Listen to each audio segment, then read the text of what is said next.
Welcome to Jumpstart Your Joy. I'm your host, Paula Jenkins. I invite you to join me as we explore how inspiring people have chosen joy in their lives and what they have to share with us about how to jumpstart joy in the world. Plus, how do we follow our own hearts, find work that lights us up while mindfully noticing the role joy plays in our own journey.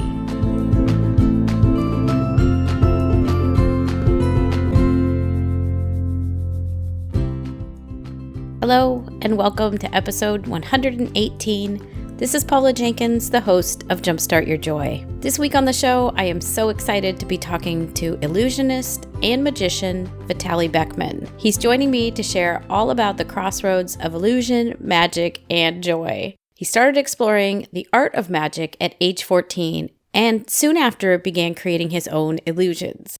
More recently, Vitaly was featured on Penn and Teller's TV show Fool Us, and he was one of the few contestants who fooled them.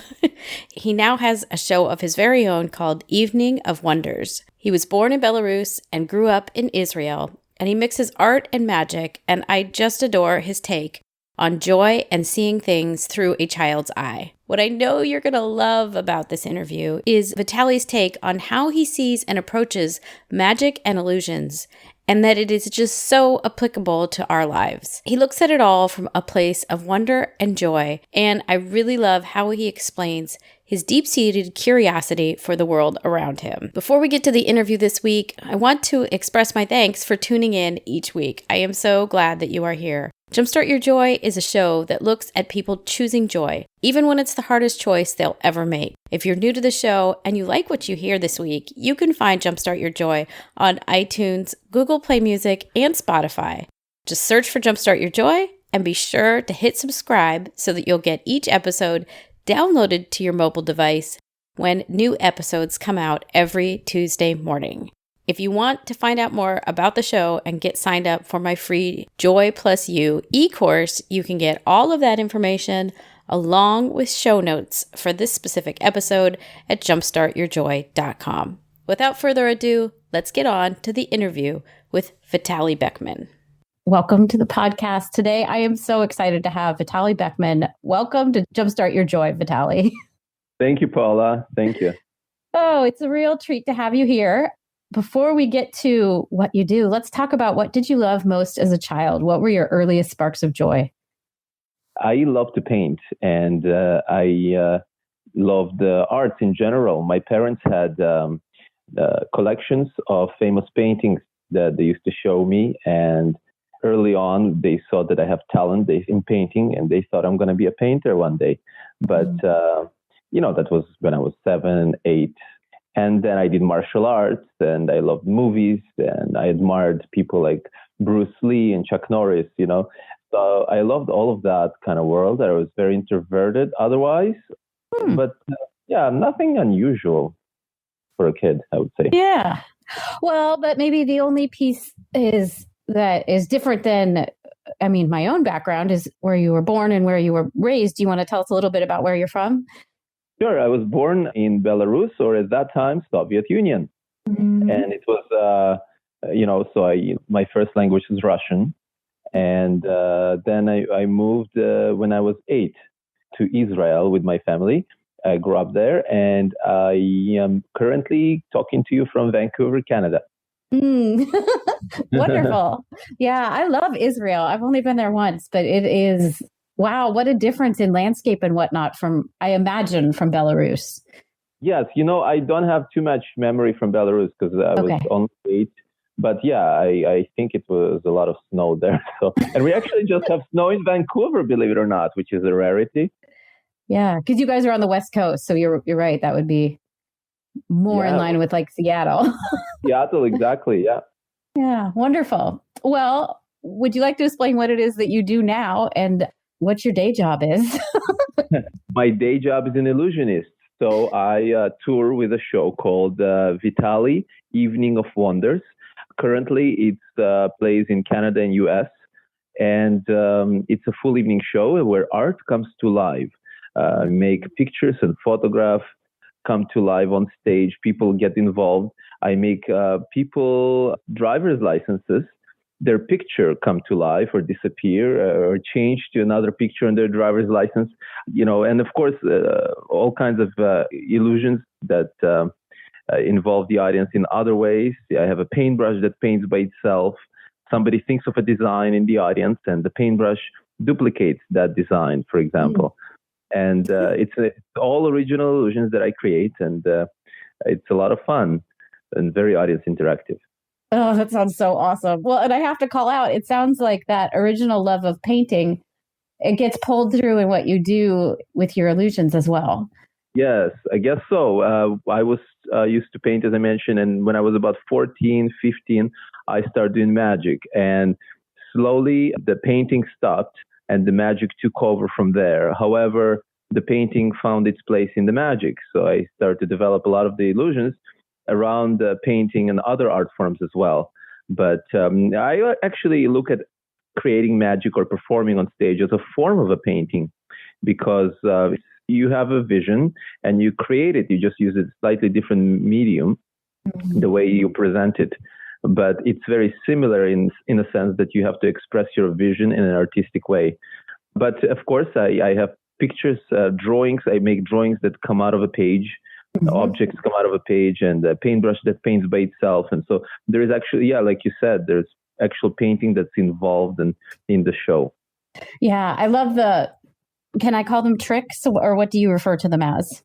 I call them illusions or acts. You can call them tricks. But, okay. I don't want to insult anyone by calling them a trick, but one of the illusions. I think the word trick has many negative connotations, like you can trick someone in a negative way, steal someone's watch, and that's not what's my goal on stage. So I think an illusion or a performing art is more appropriate, because you tell a story with magic, and you create an experience where the impossible seems to be possible. So, hopefully you like it more than just a trick, but I'm not going to get offended here. Yeah. No, I like that you've kind of established there what from your field, what the difference is. Because I think we all get used to talking about magicians and tricks. And I think you're right. Like, it's so much different, and there's so much more that goes into the illusion than it just being a simple moment thing. Because I mean, the other wonderful thing about watching an illusionist in the audience is that you're really transported away, and like for days, weeks, even years, sometimes afterwards, you're like, how did they do that? Yes, so yeah, right? It's not momentary. Absolutely. It can stay in your memory. Yeah. Well, and there's two that I've seen in looking into what you do, and the one where you draw a leaf and then it actually becomes a leaf and you can pull it off the page. That is so breathtaking. I will not ask how you do these things, of course, but how do you come up with the ideas for these illusions? I usually have a vision, and then I try to find a way to make it come true, to accomplish it. And the leaf you mentioned was actually the first, perhaps, or one of the first magical wishes I had as a kid. When I used to paint, I sometimes used to dream that I wish my paintings would come true. I watched a cartoon on TV, and there was a cat that used to draw stuff and then bring those objects to life. Like he used to draw a bag of money, a bag of cash, and it came out of the drawing. And I was so fascinated. I thought, I wish I could do stuff like that. So when I started to dabble in magic when I was 14, 15, that's the first thing I wanted to create. When I realized I can create something new and original, that's what I wanted to do, to draw a leaf or something and to make it come out of a page. So that's one of the first tricks or illusions that I created.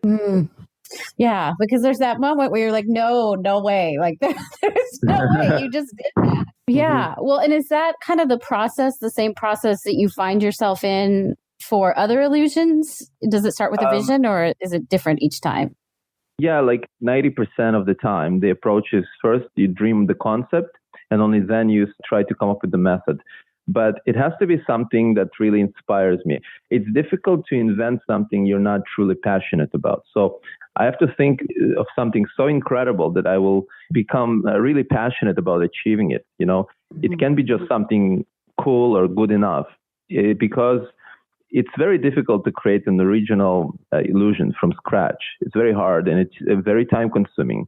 And so sometimes, it takes sleepless nights and long hours. In order to be able to spend so much energy and work on it, it cannot be just a cool idea. It has to be something that you're truly passionate about, something that once it's achieved, it's almost like you give birth to a child in a sense. Like it's a lot of effort, spend a lot of time, a lot of energy. So I spend a lot of time on finding an idea that's going to really drive me, motivate me.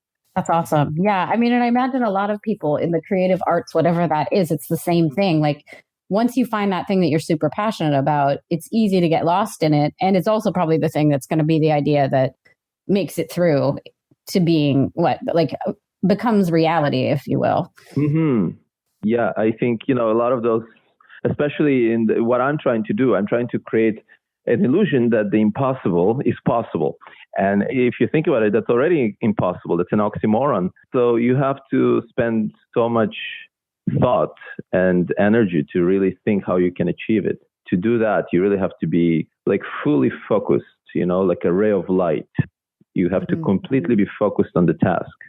That's the only way to do it. Yeah, I like that. Be like a ray of light. Are there any big illusions that you've tried but have just not come to fruition yet for you? Yeah, I have a bank of ideas, and some of the ideas in that bank are like 10, 20 years now. And so I keep trying some of them, and it can be like that long. Mm-hmm. So I keep thinking about them, and once in a while I get a breakthrough with one of the ideas, and then I work on it. So yeah, it's there were quite many that I couldn't accomplish yet, but I'm still working on them. At the same time, there were quite many that I did accomplish. So because I challenge myself, and every time I try to think of something more difficult. So, I cannot tell you that I can do anything. I can do anything, but it just takes time. Right. So. Yeah. Well, and I like that you're leaving each of the illusions kind of, it sounds like their own space. Like they'll come to fruition when their time is right, if they do, but you're not forcing it.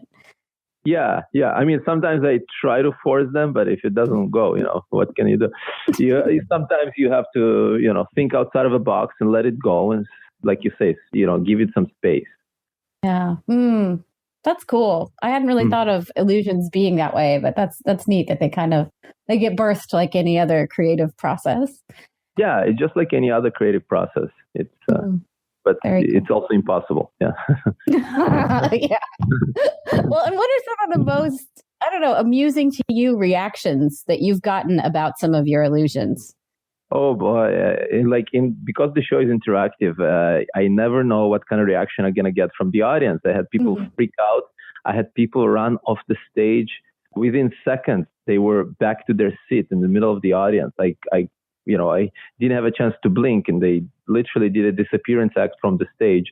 I had, people start dancing on stage. Some of the most craziest reactions you can think of, which sometimes very funny.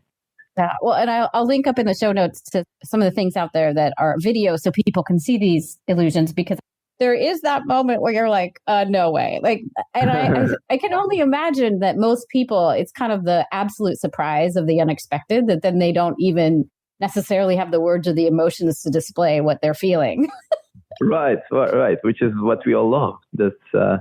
It's like when you bring audience members on stage, or whether they remain in the audience, it's like a reality TV show, because it's real emotions, real people, and the reaction can be sometimes so incredible, so real, and it's like, wow. And that's the power of a show like that can involve the audience and do magic, because, well, I mean, I truly believe that any art form can achieve that, but it seems to be the magic shows really tend to go for that sense of wonder more than other art forms. Mm-hmm. Yeah, I can see what you're saying. And it's, especially if you're doing something that involves close work where somebody's near you as you're performing it, there's something so intimate about that. And I don't know that we all get the experience of running into that in our everyday. Like, I usually know what to expect when I'm going to work. I'm not often that surprised. So That's true. But it's a good surprise, right? Yeah, it really is. Well, and I wonder, it's the kind of surprise you want. Yeah. Because it does seem like there's a range of different kinds of illusionists. Like when I'm thinking of the ones that I know, like David Copperfield is obviously big and not really, I don't know, I'd say not as approachable, but I think is it Doug Henning? He did kind of, I don't know, closer, more intimate shows. I remember I went to his show as a child and was just blown away. And then he met the entire audience afterward and was signing things. And I don't know, how did you decide how much interaction you wanted with the audience? Because I think that changes the nature of what you probably do. Right. I love to engage the audience, whether I physically bring them up on stage or whether they remain in their seats. Regardless of that, I want them to feel like they're part of the show. And I really want to make sure that every second they feel engaged, whether they're, again, physically with me, next to me or not. And even if it's a television show, there are ways to present it in such a way that the audience at home will feel engaged, like they will feel like they're almost there. And of course, when you're, like you said, close up and next to me, it's even better. You get to really be physically part of it. I think it's really important as far as how much of it. You know what? It's really, it can be, sometimes the whole show can be interactive, sometimes a portion of it. I really think it's how entertaining the show is more important rather than, how much you're physically next to me or taking part.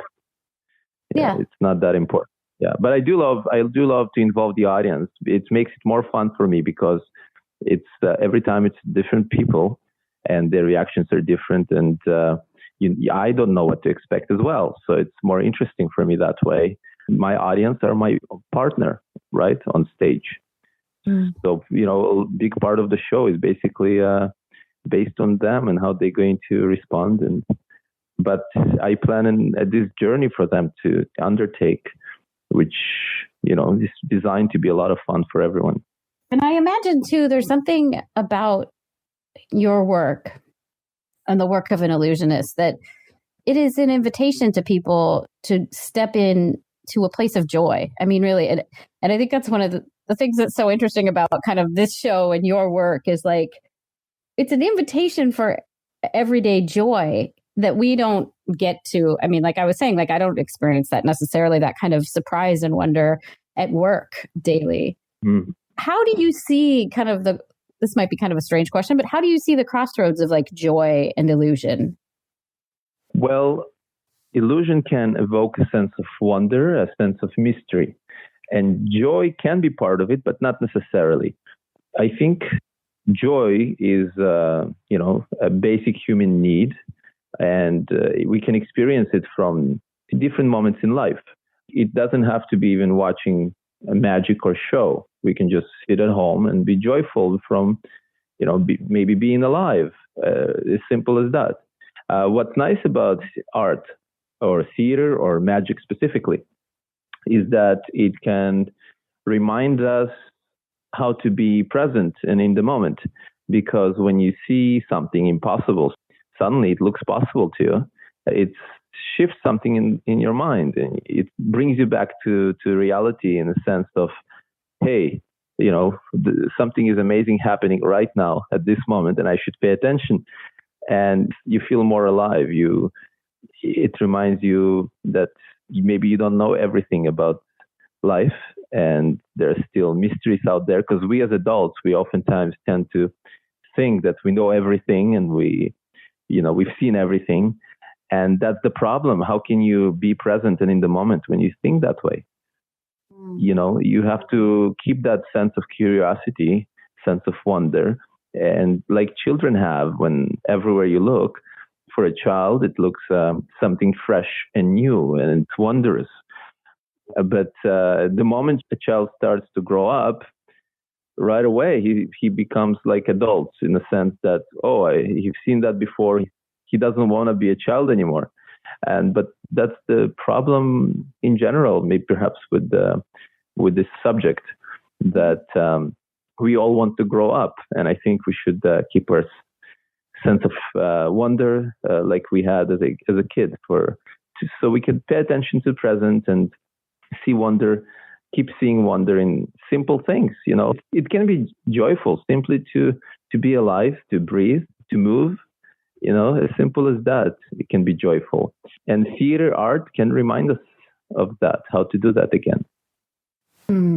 That's beautiful. Thank you. Yeah. It is. It's easy to forget those, just the basic gifts of being alive, especially when I love that you pointed out when you think that you, as an adult, we think that we know everything. So, yeah. Well, we do, including myself. Everyone is like that, Yeah, that's really human nature. It is. And we're obviously praised for it as children. As we get older, oh, you're so grown up. But then, yeah. Yeah, I mean, there is good in everything. We don't want to be a kid when we are adults, but everything has to be within limits. So if we become adults to the point that we don't see the sense of wonder anymore, that's a bit of an extreme.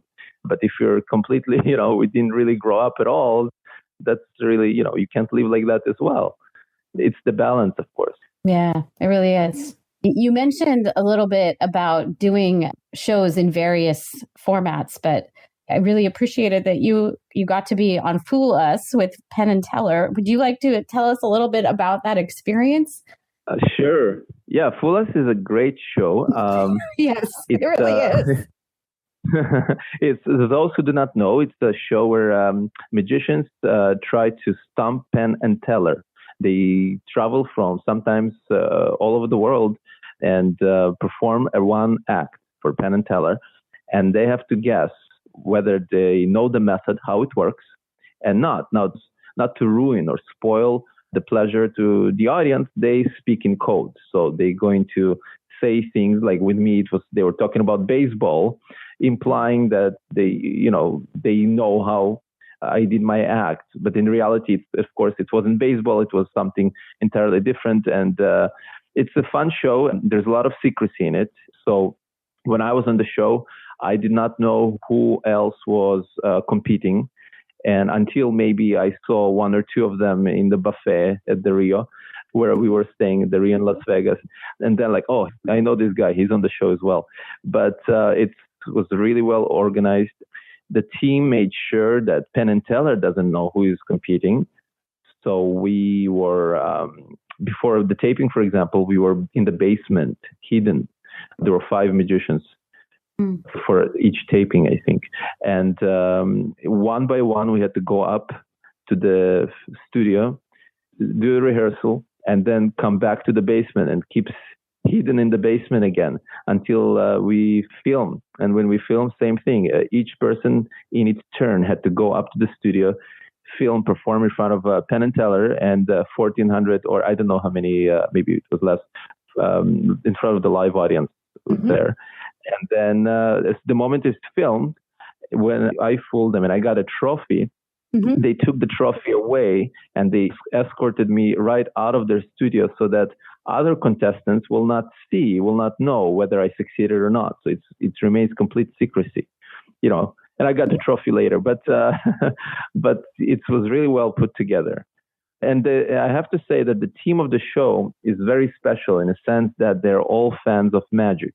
Some of the people in the crew who filmed the show are actual magicians, and others just big fans. And it makes the whole experience much more enjoyable because they're not just, you don't feel like they're doing their job. They're truly passionate about everything they filmed there. And it really makes the whole experience really incredible.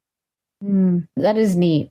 And I'm sure it makes all of you feel that much more like, I don't know, both special, but also welcomed into this space where you're going to perform something that imaginably has taken most of the people on the show quite some time to create, or, however it is that they go about creating their illusion. Like, I'm sure there's a lot of investment for each person there. And it's a big deal to be on the show, but it's also a lot of your work that's on the line as well.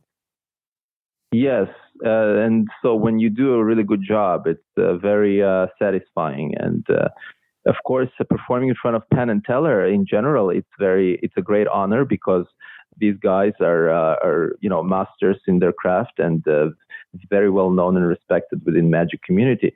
Teller is considered to be one of the biggest minds in magic. He knows, the history, and he knows magic. He's one of the best magicians in the world, in my opinion. So it's a great honor to perform for them just in general, and to share original creations with these two people is a great honor. Yeah.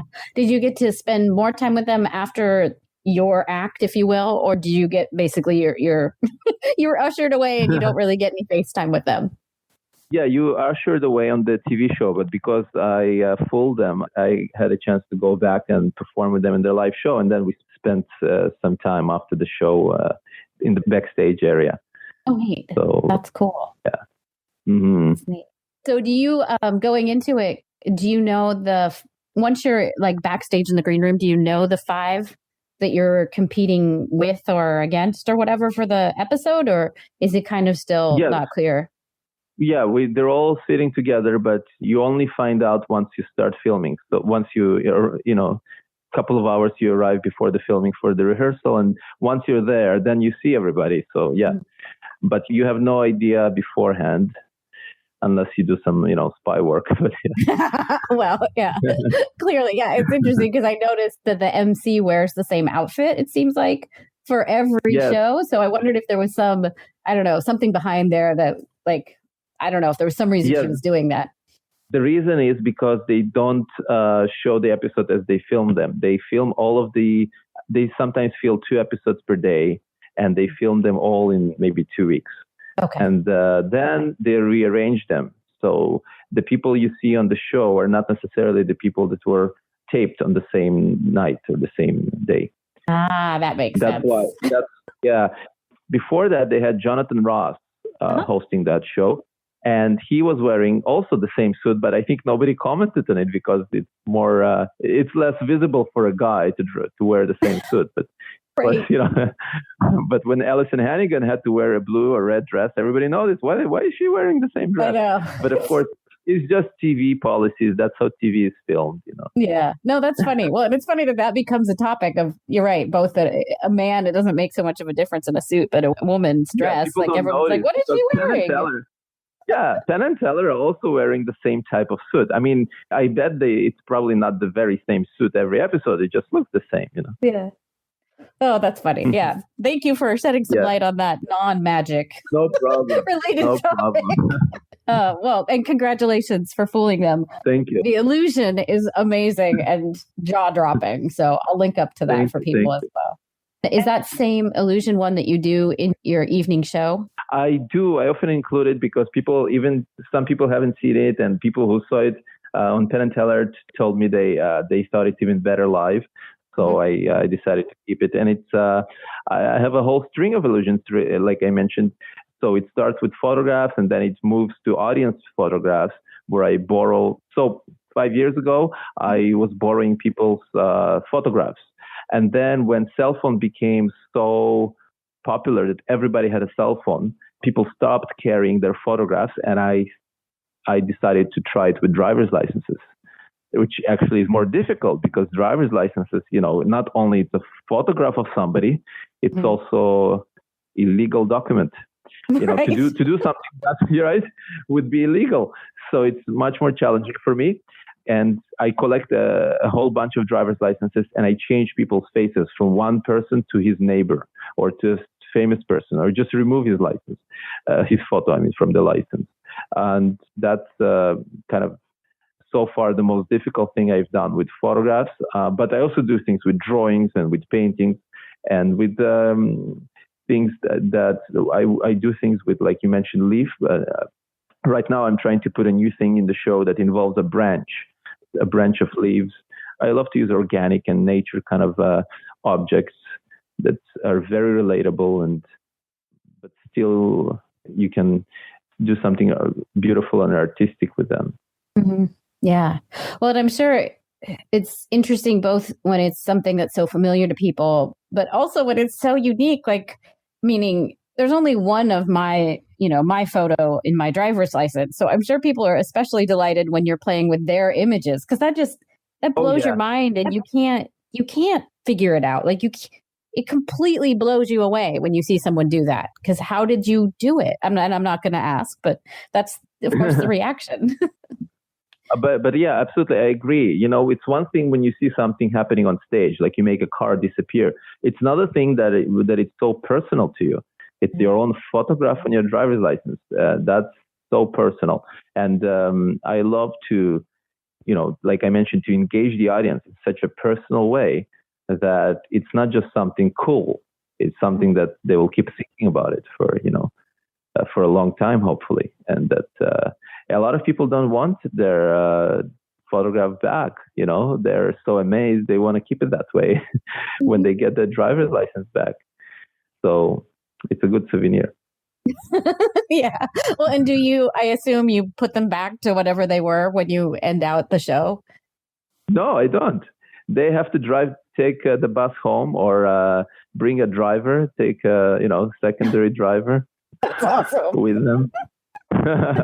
Oh, that's amazing. Yeah. A lot of them don't want it back, They like, if I put George Clooney on someone's driver's license, he wants to keep it that way. A lot of people say, oh, no, seriously, you would be surprised how many people just happy with something different on their driver's license. Yeah. Well, and it's really, isn't it kind of a reminder and like almost a touchstone back to something? I could see it being a reminder of, let's keep ourselves open to wonder and curiosity. Like, I don't know that I would want to erase that either. Absolutely. You might change your mind if you're being pulled over by a police officer, but overall, yeah. Yeah. Ma'am, this does not look like you. You are not Julia Roberts. Ma'am, where is your face? Yeah. That's amazing. Yeah, that's so funny. It seems like one of the discussions, even on the Penn and Teller show, you talk a little bit about, everyone has an iPad and all that. And he makes a reference back to you using, I think he even says, like, it's unique that you're using something like photographs because people don't carry those anymore. Have you attempted things with iPads, or is it, I would imagine that loses some of the wonder. People would assume, you've just animated that in. Yeah, so the illusion you saw on Penn and Teller, that one was created just before iPads were invented or made popular. Mm-hmm. So when I did that illusion in 2010, it was when the bus was moving, it created an even bigger reaction from the audience. Nowadays, it's still amazing and it gets a reaction, but a lot of them think maybe it's an iPad. It is only when I show that it's an actual photograph and not an iPad that, like, oh my God, people are really amazed. But I do think that using technology can take away from the magic. Not that it cannot be done, but I really try to do things with objects like, a piece of paper, a piece of photograph, or something that is obviously cannot be technological. I think it's the simpler it is, the more amazing it is.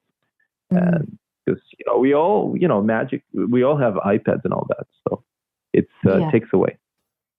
I love that. Yeah. Well, and I wondered if that had come into, like, I don't know. I guess probably people's the suspension of disbelief may have shifted a little bit with more tech being readily available to all of us. But then you're right. It is interesting that when you then pull it out of its sleeve and everyone's like, oh, but that's just a regular, Kodak picture.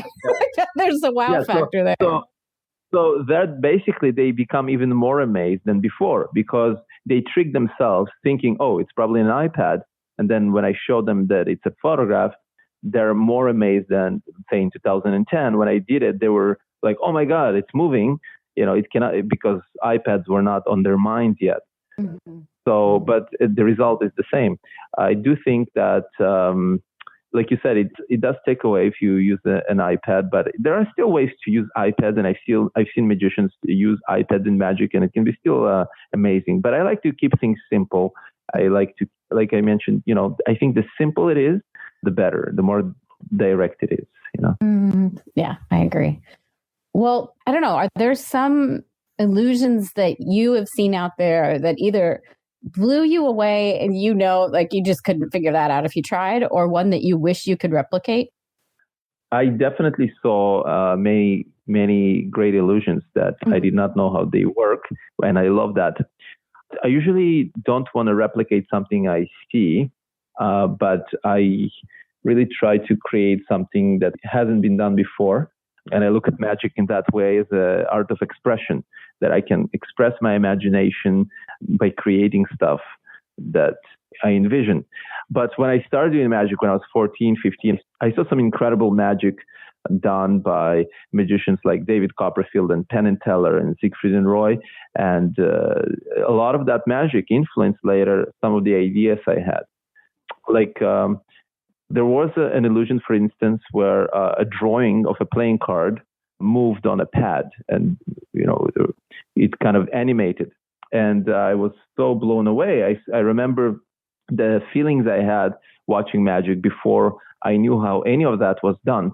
And I think that's what maybe inspired some of the illusions later with drawings and with photographs. Of course, that's not the only piece that was inspired, but all of that memory that I had when I was a kid, and I was really blown away by magic. A lot of it still stays in my mind when I create new illusions because that's the kind of feeling I want to create.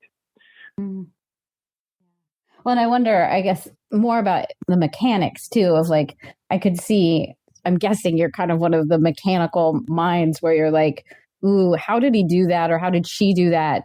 Like, how did that actually work? And maybe not that you want to replicate the specifics of it, but just it's kind of like, how do you build a robot if you were into that? Like, you might not build the same one, but just like, how did that work? Yeah, I do think of that sometimes, but not always. Sometimes I just sit back and enjoy, especially if it's an incredible illusion I haven't seen before. Maybe on the second, third viewing, I try to think, okay, I wonder how did that work? But a lot of times I don't. It depends. There are definitely moments when when I was thinking that. I do have a degree in mechanical engineering, so I did study mechanical engineering, but can't tell you that it was much of a help. It was mostly differential mathematics and equations and not really things you can use in reality, But yeah, sometimes I think how this, I wonder how that works. Yeah. But it's a lot of fun, and it's even more fun when you don't know. Yeah. Well, I'm thinking to myself too, like how lovely that you can also sit back and enjoy, like that it hasn't become something where you just want to analyze it, but that you can also still remain in the awe and wonder of other illusionists, just as any other audience member. I think that's also remarkable. Yeah, and I think it's very important because, like I mentioned earlier, it's one of my challenges is to create a really, really great concept before creating something, just a concept. And in order to do that, you have to have true appreciation of what can be amazing to an audience, which is to yourself as well. If you become jaded, that you think of everything in terms of how it works, and then you lose sight of the impact it can create on people, and that will, be an obstacle to really seeing what's going to be effective. I think it's far more important to have that appreciation than to have complete understanding of how everything works. Once you have a true vision of something incredible you want to achieve, you'll just work harder trying to come up with methods. But I think it's very important to have that, to keep that sense of wonder, to keep that freshness, not to try to figure out everything. Yeah. I think that's a great lesson for everyone around not to, I don't know, it's so easy to get jaded, like you said, and be like, yeah, I can figure that out. And then you don't really enjoy the moment or the magic of it. Yeah. Yep. Yeah. I mean, it's fun. You can't stop people from. It's part of the fun that they try to figure it out, right? But if that's all you do, if all you do is just try to figure it out, then you really lose the fun. Yeah. Well, would you like to tell us a little bit about where people can find you? I know you're on an international tour right now, and maybe, I don't know if you know of some of your dates in January. I know. Yeah, I will. I would love to catch your show live, but where are you going to be? So January, I'm in New York, but I'm there for a conference. And from there, I'm going to Wisconsin. I'll be doing shows in Milwaukee and Baraboo, Wisconsin, January 26th and 28th. And then February 8th, I will be in Clearwater Casino in Washington. And then I'm going to be in Springfield, Illinois, February 11th, and Lake Michigan College, February 16, I think. February 18, I'll be in the Berman Center in Detroit. I will have some shows in Canada in March. I'll be in Coquitlam and Maple Ridge in British Columbia, and I'll be in Ottawa, Shenkman Center in Ottawa in Ontario, North Bay, and I will also be in Branson, Missouri in April. I'll be there for 3 weeks. Oh, fun. So, yeah. That's a good... And the touring schedule can be found on my website. Okay, great. I will link up to that for anyone that wants to find more and see some of your amazing work, even if it's just in video form, if they can't get there. Sure. Well, let's get to the last couple questions. This has been so much fun. I've enjoyed getting to have you on the show. Where have you seen resistance come up in your life, and how have you overcome it? I think resistance probably for me comes up, it's always internal. It's always something that I have to overcome within me. Like, you know, if I get lazy or if I don't want to do something and I have to force myself to do it, I think, you know, personal kind of issues probably. I think in general, most of our resistance comes from within, you know. And for example, coming up with ideas becomes more and more challenging as well, because every time I try to come up with something I have never done before, and the concept is completely new, and to keep coming up with ideas like that and making them a reality becomes more and more challenging. I demand more of myself, and it becomes really, really tough. But that's part of the fun as well, when I do manage, when I succeed to overcome it. Yeah. We can be our own worst critic, or like the internal, you know, the inner critic comes up loud and strong whenever we try something new. Yeah. Oh, yeah. Yeah. I like to kill that critic. Yeah. Just go with the flow. Yeah. Yeah. And then last, and the question I ask everyone is, what are 3 ways that you can think of to jumpstart joy in your life, in the world, or in other people's lives? I think, first of all, you have to listen to your gut and follow your dreams, regardless of what other people say or recommend. Because each of us have our own path, and what works for one person will not necessarily work for another. And I think that's really important. And I think it's important, in order to share the joy with others, you have to have it yourself. So it's important to treat yourself and dedicate enough time for yourself so we can feel joyful. You know, only there we can share it with others. And finally, I would say to stay away from negativity, because whether it's negative people or watching too much news, I think all of this is not good. And not too afraid to follow your passion. It's maybe 4. That's all right. Oh, it's perfect. 4's actually my favorite number, so that's perfect. Okay, good. Thank you so much for being on the show today, Vitaly. Thank you, Paula. Thank you. It's been so much fun. Great questions. Thank you. Vitaly, thank you so much for joining me today and sharing your journey and your story with all of us. If you want to get links to see Vitaly's tour dates for Evening of Wonders and see the footage of his illusions, you can find all of this at his website at eveningofwonders.com. And if you want to get other information, you can find the show notes for this specific episode at jumpstartyourjoy.com/episode 118. If you've enjoyed this interview and you haven't yet subscribed to Jumpstart Your Joy, you can do that on iTunes, Spotify, or Stitcher. The easiest way to find a place to subscribe is right from the website, jumpstartyourjoy.com, where you'll see a subscribe drop-down from the top navigation. Those links will take you right to iTunes or an Android-based site where you can subscribe to the show. It also means a lot to me to get your reviews, so please leave them. I do read each and every one, and thank you.